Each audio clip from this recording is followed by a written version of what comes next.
Presenter number 13 this afternoon from Grouping 2, Humanities, Arts and Social Sciences, is Dr. David Rhodes from Edith Cowan University, presentation titled Developing Sustainable Aboriginal Youth Leadership in a Northern Australian School. When you're ready, David.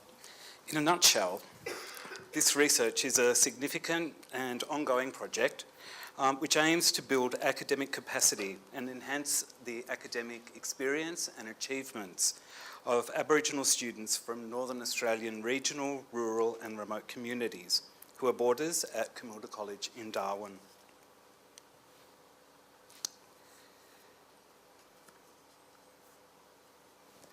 As we can see on the screen, there's a quote from some research about the importance of education to Indigenous families in Australia.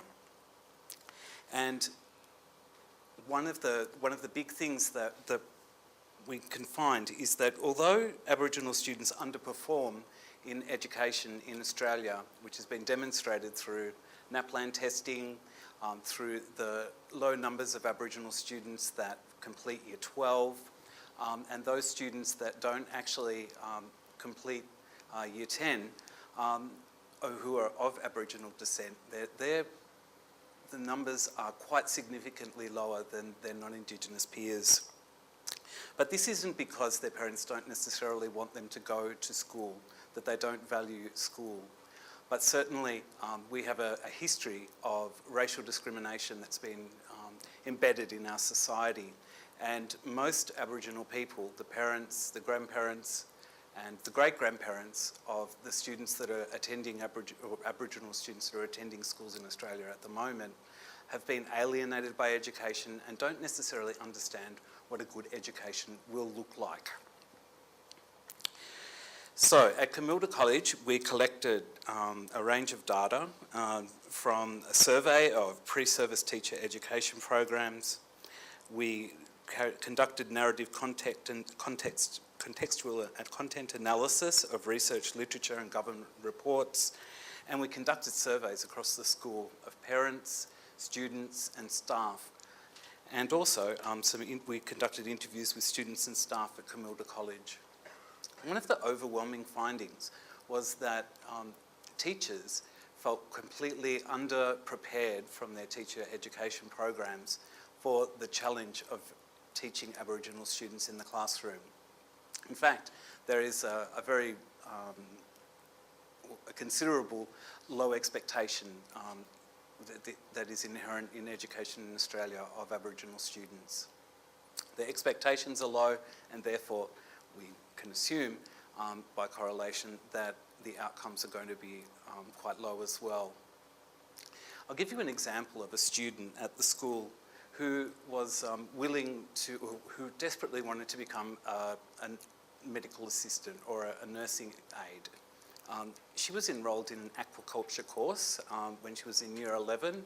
Rather than helping her to aim higher, her teacher and aspire to a nursing degree, perhaps, or to become a doctor, her teachers thought that that would be beyond her ability because of her low literacy levels, and rather than working with her to develop her literacy levels, actually enrolled her in this aquaculture course, which they thought would probably be a better preparation for her future career.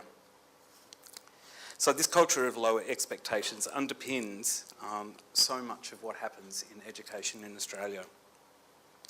Teachers felt inadequate for the task that they had ahead of them in dealing with Aboriginal students and teaching them and making their educational experiences a positive one and promoting advancement for them in the future and making them ambassadors for their culture, for their communities. So the research that we're conducting is actually trying to target teachers to provide higher teacher qualifications. We have instigated a program between ECU and the school at Camilda and another school in Darwin, where we're hoping that teachers will actually develop a self-reflective practice. They'll engage in a Masters by Research and actually gain higher qualifications and reflect on their practice as teachers. And that will hopefully inform their performance and help them to guide Aboriginal students in their care from regional, rural, remote communities to aspire for higher achievements in their education and hopefully to go to university. Thank you.